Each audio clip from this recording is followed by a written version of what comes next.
Bonjour Pierre Corre. Bonjour. Vous êtes directeur de l'UTT, l'Université de technologie de Troyes, et on va essayer de dessiner ensemble les contours de l'école d'ingénieurs de demain. Comment préparer ces futurs ingénieurs à un monde ultra technologique et surtout dans lequel la plupart des activités telles que nous les connaissons aujourd'hui auront disparu. Alors justement à ce sujet, première question, quels sont selon vous les métiers des ingénieurs de demain ? En fait, je pense qu'il faut observer le passé pour voir comment imaginer le futur. Les formations d'ingénieurs telles qu'on les connaît de nos jours ont commencé à apparaître en France vers la fin du XVIIIe avec les écoles techniques militaires et puis un peu après l'école polytechnique, très tournées vers les sciences fondamentales et formant les cadres supérieurs de l'État. Et puis, au premier tiers du XIXe, sont arrivés les capitaines d'industrie avec leurs adjoints formés à l'école centrale, leurs chefs d'atelier formés aux arts et métiers. Et puis un peu plus tard encore au XIXe, vers la fin du siècle, sont arrivés les ingénieurs chimistes, les électrotechniciens, pendant que les évolutions et la mise en place de l'organisation scientifique du travail faisaient apparaître des besoins de compétences nouvelles en génie industriel, notamment. Puis vient la révolution de l'informatique. Absolument, l'électronique a permis l'informatique, qui a amené les systèmes d'information, les automates programmables, les outils de calcul, de modélisation, de simulation qui ont complètement transformé les métiers de la conception et de la fabrication.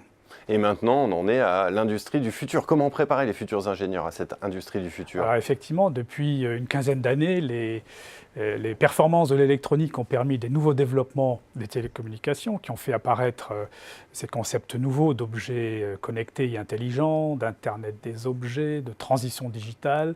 On parle maintenant d'une quatrième révolution industrielle qui amène l'industrie du futur. Et en fait, cette industrie du futur va se manifester par une profonde évolution des métiers de la conception et de la fabrication. La conception, par exemple, intégrera des demandes de clients individuels en mobilisant les capacités d'analyse du big data, dont on parle beaucoup en ce moment, et puis en délivrant des objets connectés, traçables jusqu'à leur fin de vie, jusqu'à leur recyclage qui va devenir un gros problème. Et puis la fabrication également va beaucoup évoluer, avec des machines, des objets fabriqués qui vont communiquer entre eux directement, sans passer par des ordinateurs ou même des personnes. Et puis la place de l'homme aussi, dans cette organisation, va évoluer fortement. L'homme qui va devenir, certains disent, partenaire des machines dans des organisations beaucoup plus plates, beaucoup plus agiles. Je dis ça parce qu'on voit que les évolutions de la science et de la technique ont toujours amené d'énormes évolutions dans les organisations et donc dans les métiers de l'ingénieur. Et donc dans la formation, alors qu'est-ce que ce contexte implique en matière d'évolution dans la formation des futurs ingénieurs ? Alors il y aura des choses d'ailleurs qui vont demeurer, des caractéristiques de l'ingénieur qu'on observait déjà à l'époque des Romains qui vont demeurer, comme les fonctions d'architecte ou de commandement. Par contre, l'évolution du métier va transformer la formation très profondément et de plusieurs manières. On peut en citer quelques-unes. D'une part, le mécanicien, le chimiste, l'électronicien d'hier, tous devront avoir un minimum de culture digitale, des éléments de codage, de sciences des données notamment. Les ingénieurs informaticiens vont voir leur nombre exploser, puisque chaque objet produit sera susceptible de se voir incorporer de l'intelligence embarquée. Et puis, à côté de ça, on va voir arriver des besoins d'ingénieurs hybrides. Hybrides soit sous forme de discipline, comme le mécanicien informaticien, soit en termes d'échelle, comme des ingénieurs matériaux, par exemple, devant maîtriser des échelles nanométriques, mais en même temps des échelles métriques.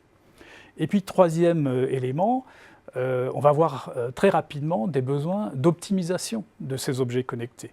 Et ça passera par des algorithmes qui permettront de réduire la quantité de données à traiter. Ça passera également par des modèles physiques beaucoup plus sophistiqués qui permettront eux aussi de réduire le nombre de données à traiter. Et alors, dit autrement, dans une formation d'ingénieur, les mathématiques et la physique fondamentale vont prendre une importance croissante. Alors, j'en reviens à cette notion d'ingénieur hybride. Pourquoi est-ce qu'il en faut ? Est-ce que vous pouvez nous en dire un peu plus à ce sujet ? Je dirais très simplement que l'ingénieur va être hybride parce que la société va être hybride. Et alors, ces organisations que j'évoque là, cyberphysiques et cyberhumaines, vont poser des nouvelles questions en termes d'organisation, mais aussi en termes d'éthique. Et un certain nombre d'ingénieurs au moins auront besoin d'avoir un sérieux bagage en sciences humaines pour avoir une intelligence des systèmes socio-techniques dans lesquels ils opèrent, et pour que notre société essaie de garder sa dimension humaine, tout simplement. Dernière question, Pierre Corre, on imagine que tous ces sujets vont être dosés différemment selon les écoles d'ingénieurs, selon leur histoire, selon leur domaine de spécialité traditionnel. Qu'en est-il à l'UTT ? Bien oui, à l'UTT, dans toutes les formations, qu'elles soient en mécanique, en matériaux, en génie industriel, en système d'information, en réseau télécom, en automatisme informatique industriel, toutes sont irriguées par ces transformations digitales qui sont par ailleurs portées par nos équipes de recherche, nos chaires, nos instituts. Un institut usine du futur, un institut sur la sécurité globale. Puis à côté de ça, l'UTT s'applique à elle-même ce à quoi elle forme ses propres ingénieurs, c'est-à-dire qu'elle travaille en réseau avec d'autres écoles, d'autres laboratoires et un très grand nombre d'entreprises. Et puis, à l'UTT, comme d'ailleurs dans les autres UT, la formation équilibre les apports des sciences fondamentales, les sciences de la nature, de la technique et des sciences humaines. Et en fait, l'ingénieur UT, il est codé, il est fabriqué, il est prévu pour affronter l'inconnu, pour travailler en collectif, et puis pour intégrer la réalité sociétale dans laquelle il opère. Et c'est pour ça que je dis parfois, c'est l'ingénieur du présent et du futur. L'ingénieur du présent et du futur. Eh bien, ce sera le mot de la fin. Merci beaucoup, Pierre Corre, d'être venu dessiner les contours de l'école d'ingénieurs de demain sur ce plateau. Merci encore. Merci à vous.